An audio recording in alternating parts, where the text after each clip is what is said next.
일반적으로 알려진 무역이나 하면서 많이 우리나라 무역 득을 얻었다면 중국은 이미 다들 아시다시피 세계 최대 공장을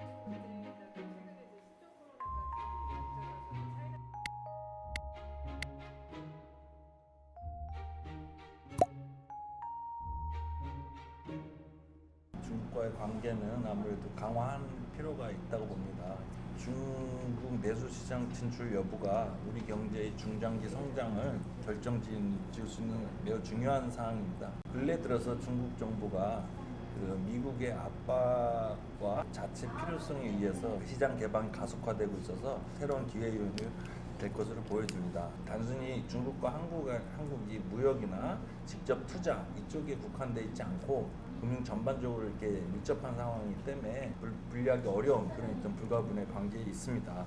우리가 지금까지는 중국을 잘 이제 이용하고 서로 이렇게 활용하면서 많이 이제 우리나라 무역 득을 얻었다면 최근에 몇 년간 이제 뭐 사드라든지 아니면 이제 올해 있었던 이제 코로나 같은 사태라든지 중국이 늘 기회 요인인 것만은 아니구나라는 것들을 좀 우리가 좀 학습을 하게 됐던 계기인 것 같아요. 우리나라 수출의 4분의 1이 중국으로 향해 가고 있잖아요. 그 기업들 대상으로 조사를 해본 바에 따르면 우리나라 기업 입장에서는 무역 의존도가 더 심합니다. 중국에. 사실 중국에서 무슨 일이 일어나면 이게 우리나라 국가 경제에도 문제가 되지만 중국을 몰빵하고 있는 기업 입장에서는 완전히 큰일 나는 거거든요. 그래서 이제 한 기업 입장에서도 차이나 리스크를 잘 관리해야 될 때가 점점 다가오는 것 같아요. 뭐 중국은 이미 세계 최대 공장을 넘어서 가지고 이제 최대 소비 국가로 성장을 했고 특히 기술력의 향상 속도가 굉장히 빠르면서도 선진국에 비해서는 아직도 이제 요소 비용이라든지 이런 것들이 좀 저렴한 편이기 때문에 중국이 글로벌 밸류체인에서 상당히 중요한 역할을 함에 있어서 여전히 공고한 자리를 갖고 있다.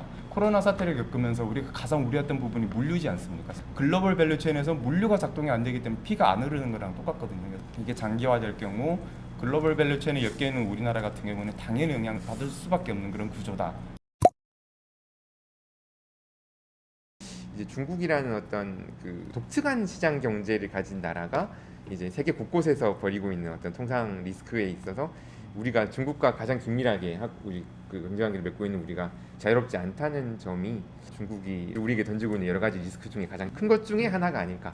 거시적인 측면도 이제 굉장히 우리한테 직접적으로 다가오지만 또 미시적인 측면도 있습니다. 기업들 입장에서는 이제 원자재나 그리고 중간재 조달에 있어서 가격이라든지 수급이라든지 이런 거에 굉장히 민감하거든요. 아주 희소하거나 내지는 산업에서 널리 쓰이는 이런 자원들의 가격이 상당히 폭락된 것도 있고 또 가격이 뛴 것도 굉장히 많거든요. 어쨌든 중국이 생산을 못하니까 당연히 가격이 폭등하는 그런 이제 현상에 놓여 있습니다. 이런 생산 요소들 그리고 이런 중간재들, 원자재들에 대한 수급에 직접적으로 영향을 줄 수밖에 없기 때문에 또 중국 시장뿐만 아니라 크게 글로벌 시장에서는 뭐 일본이나 대만 기업들하고 직접적으로 경쟁을 하고 있는 그런 상태인데 대만이나 뭐 일본 기업 같은 경우에는 특정 품목별로 쪼개서 보면 글로벌에서 차지하는 그 수출 1위 품목들이 우리보다 압도적으로 많습니다. 사실 리스크가 분산이 됐다는 그런 말씀을 드리는 거거든요. 차이나 리스크가 커지면 커질수록 우리의 입지는 중국 시장뿐만 아니라 글로벌에서도 입지가 좁아질 수밖에 없다.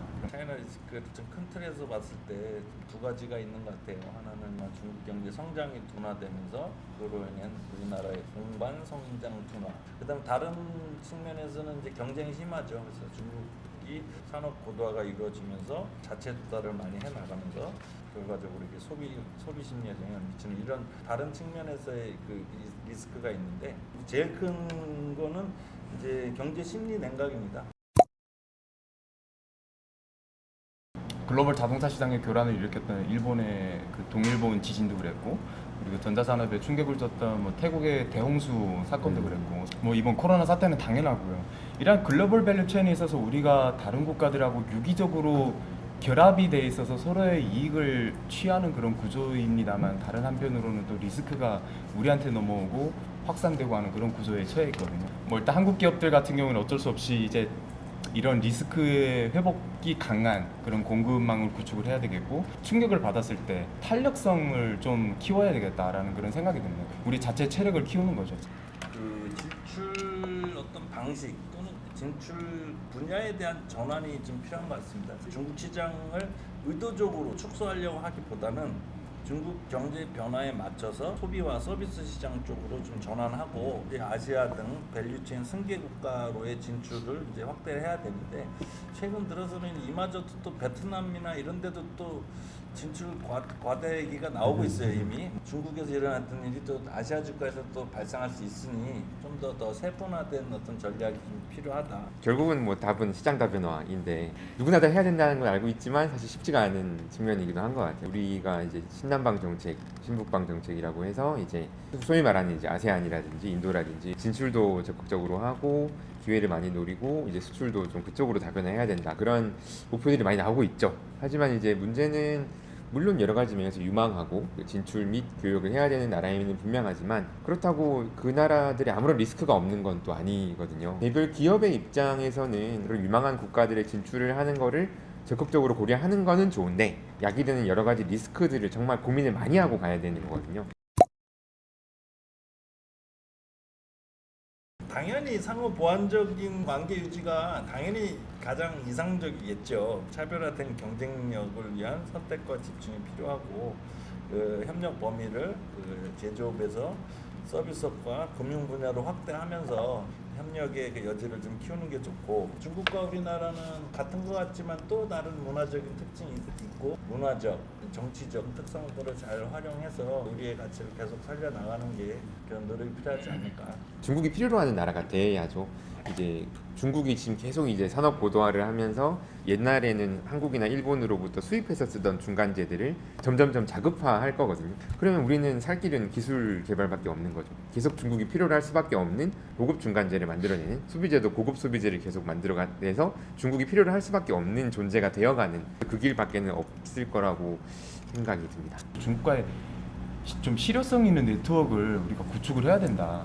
실효적으로 서로 진짜 친한 친구가 될 수 있는, 중국에서는 그런 문화를 이제 좋아하는 국가이기 때문에 실용성 있는 네트워크 구축이 가장 중요하다. 안 그러면은 이런 리스크가 발생했을 때 우리가 불필요한 대가를 치르게 되고 비효율성을 초래하게 되는 거죠.